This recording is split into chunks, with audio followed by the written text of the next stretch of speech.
Viewers, നമുക്കിന്നിവിടെ കിച്ചടി എങ്ങനെയാണ് ഉണ്ടാക്കുന്നതെന്ന് നോക്കാം. അതിന് വേണ്ടത്, ഞാൻ വെള്ളരിക്ക കൊണ്ടാണ് കിച്ചടി ഉണ്ടാക്കുന്നത്. അത് ഇങ്ങനെ ചെറുതായിട്ട് നുറുക്കണം, കനം കുറച്ചിട്ട് നുറുക്കണം. പിന്നെ അതിലേക്ക് വേണ്ടത് അര ഗ്ലാസ് തൈര് വേണം. അര ഗ്ലാസ് തൈര് വേണം. പിന്നെ അതിലേക്ക് അരയ്ക്കാൻ വേണ്ടത് നാളികേരം വേണം, ജീരകം, പച്ചമുളക്, കരിവേപ്പിൻ്റെ ഇല, കടുക്.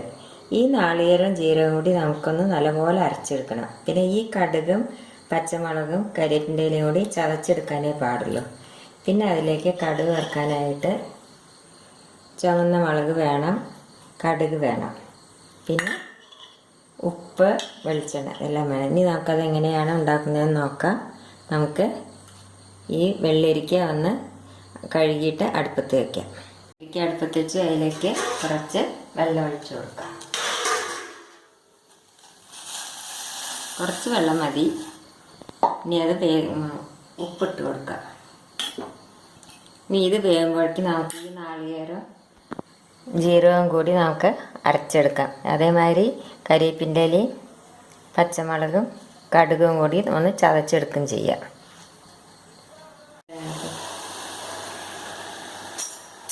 നമ്മൾ നാളികേരം നല്ല നൈസായിട്ട് അരച്ചെടുത്തു. പിന്നെ കടുകും കരിവേപ്പിൻ്റെ ഇലയും പച്ചമുളകും കൂടി ചതച്ചെടുത്താണ് ഇത്.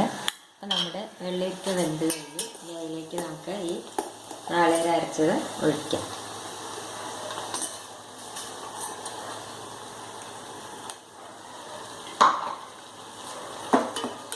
ഇനി ഇത് തിളയ്ക്കുമ്പോൾ നമുക്ക് അതിലേക്ക് തൈര് ഒഴിക്കണം. ചതച്ചെടുത്ത പച്ചമുളകും കടുകും കരിവേപ്പിൻ്റെ ഇലയും കൂടി ഇതിലേക്ക് ഒഴിച്ചു. ഇനി കുറച്ച് വെള്ളം ഒഴിച്ചിട്ട്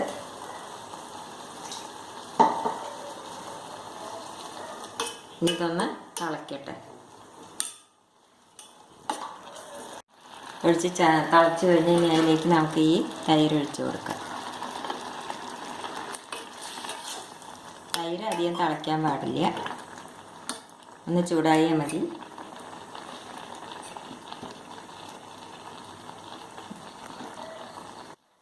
നല്ലപോലെ പുളിയുള്ള തൈര് പാടില്ല, ഒരുവിധം കുറച്ച് പുളിയുള്ള തൈര് ഒഴിക്കാൻ പാടുള്ളൂ.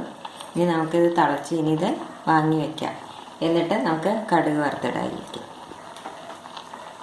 കടുക് വറുത്തിടാം. അതിലേക്ക് വെളിച്ചെണ്ണ ഒഴിച്ചു.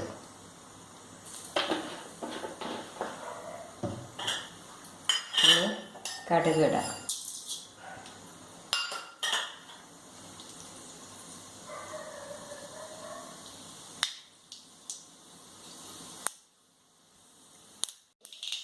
കടുക് പൊട്ടിയതിലേക്ക് മുളക് ഇട്ട് കൊടുക്കാം.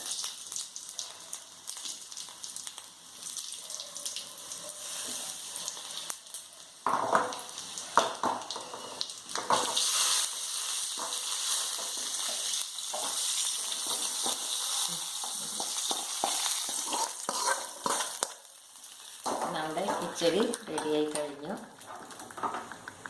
ഇനി ഇതൊരു സെർവിങ് പ്ലേറ്റിലേക്ക് മാറ്റാം. അപ്പോൾ നമ്മുടെ കിച്ചടി റെഡിയായി കഴിഞ്ഞു. ഇത് എളുപ്പത്തിൽ ഉണ്ടാക്കാവുന്ന ഒരു കറിയാണ്. എല്ലാവരും ട്രൈ ചെയ്ത് നോക്കുമല്ലോ, സബ്സ്ക്രൈബ് ചെയ്യുമല്ലോ. Thank you.